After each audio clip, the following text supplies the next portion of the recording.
First of all, welcome fellows. And I want to thank my fellows.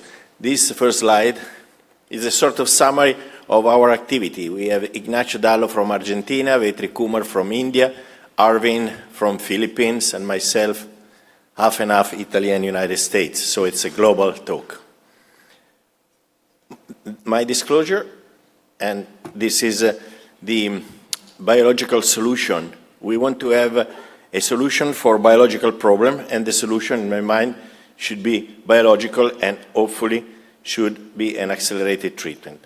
I spent 25 years of my life putting attention on bioorthopedics. And I think that in the last few years there is a rising interest towards biological therapy, PRP and stem cells. So also non-surgical treatment today are interested because we have different kind of blood-derived products, tissue transfer, cell-based therapy, and stem cell therapy. But we should remember that, at least in Europe and in the United States, expanded stem cells are considered drugs. So they underlie to EMA and FDA regarding compliance, rules, regulation, and guidelines. So today we have multiple treatment options, non-surgical and surgical, and frequently when we deal with cartilage, we don't know exactly what to do because we have one problem, but we have many possible solutions.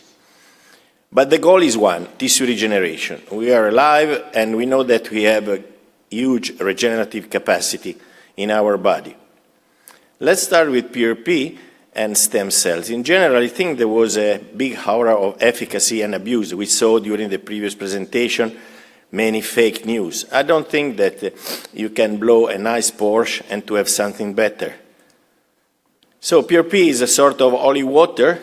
Could be. This is a patient that came to my attention. She has been treated for 2 years with PRP and she continued to have a lot of pain, but she had almost 20 degrees of varus and I had to do a double osteotomy to correct it. PRP, the components of PRP are very important because there are more than 1,500 proteins in platelets and we have several possibilities of application, and during the previous talk you heard about bone, about muscle, tendons, and my duty is to talk about cartilage. Talking about cartilage, we know that the growth factors that we have in PRP can have different function and also different action, and some of these, they have a positive or negative effect. We published several studies on this topic, and basically what I want to say is that not all the PRP are the same, and we can have a huge difference between one patient and another patient. So in my mind, the new generation will be a patient-specific PRP preparation according to the patient and according to the type of lesion that you want to treat. There are some possibility of innovation. One possibility is to combine the use of leukocyte-poor PRP together with hyaluronic acid, and you can obtain this quite easily, and you must homogenize leukocyte-poor PRP with hyaluronic acid. You can do it in a very simple way and inject. And there are several studies showing that hyaluronic acid can induce the release of growth factors from platelet-rich plasma, and we can also have more TGF-beta1 and growth factors. So there is some evidence that they could act synergistically. What kind of hyaluronic acid we use? We use two hyaluronides together. One is medium molecular weight, and the other one is low molecular weight plus triolose. Triolose delay the degradation from hyaluronidase, so hyaluronic acid in this case lasts longer. Regarding PRP, we don't want to have many white blood cells, as Ramon Cugat taught me many years ago, because more white blood cells are more catabolic, and this is the literature about this topic. We also wanted to do this study comparing PRP plus hyaluronic acid versus microfragmented adipose tissue. We followed for a couple of years 80 knees, and in one group we treated with PRP combined with EHA and the other one with adipose tissue. Both treatment groups showed good outcomes at 6 and 12 months, but adipose tissue showed better results in Tegner and Kuss at 12 months. However, harvesting is more invasive, and so we have also to consider the cost-benefit ratio between these two different techniques.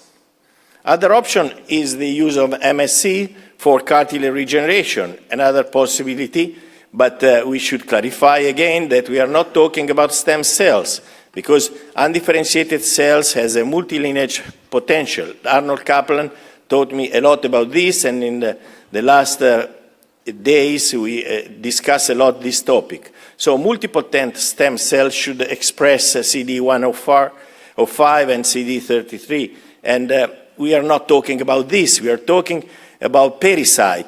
So all MSC are pericyte, and I want to again to thank Arnold Kaplan that gave me this slide. There is a revised concept about the use of MSC.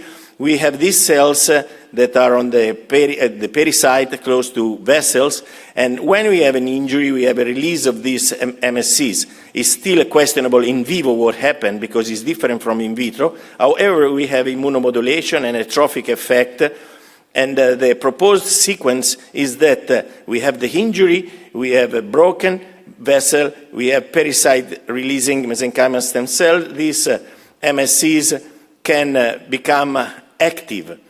There is a transition, and these MSCs can have osteogenic, trophic, and immunomodulatory effect.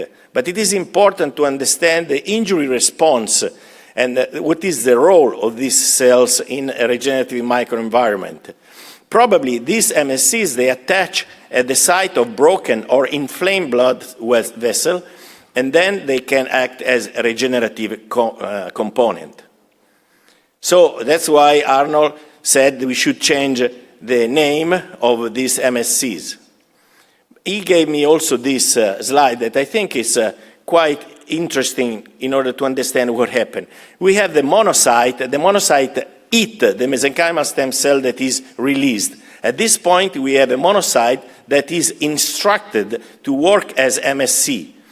And the MSC instructed monocyte can eat the T cells, and the T cells become a T regulatory cells, and in this case, act with a regenerative action.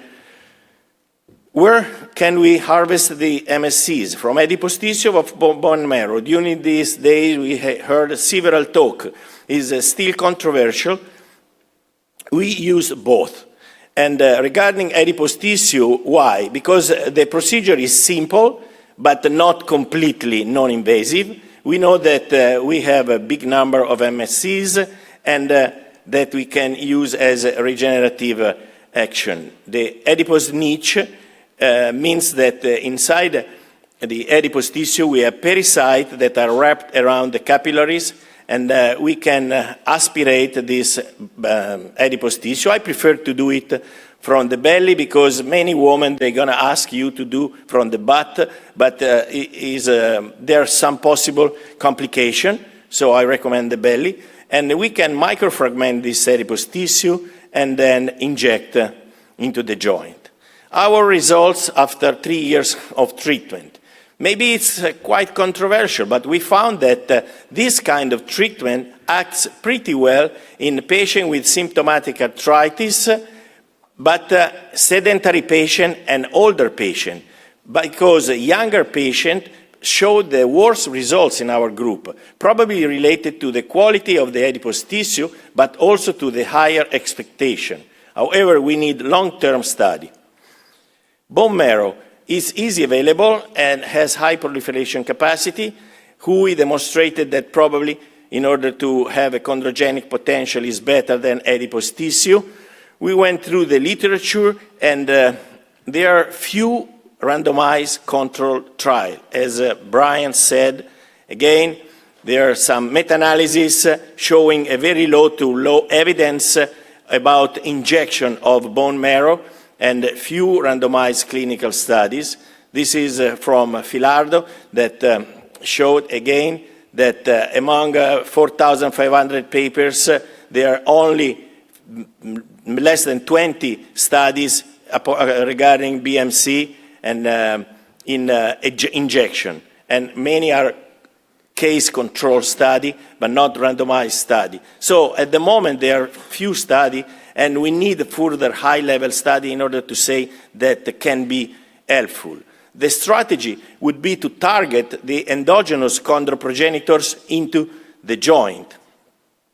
I want to share with you briefly my experience with BMAC and scaffold, because I started many years ago together with Alan Nixon and Lisa Fortier, and I think that horses can teach us a lot. So I started doing BMAC with a scaffold in horses, and going back to my experience, I started in 2004 using one-step surgery, because in my mind it could be interesting to use a good scaffold and BMAC in order to avoid cell cultivation and two surgical procedures, because at that time it was very, very expensive in Italy and we had several restrictions. I presented the first results on March 2005 at Tissue Engineering Symposium in Wake Forest University.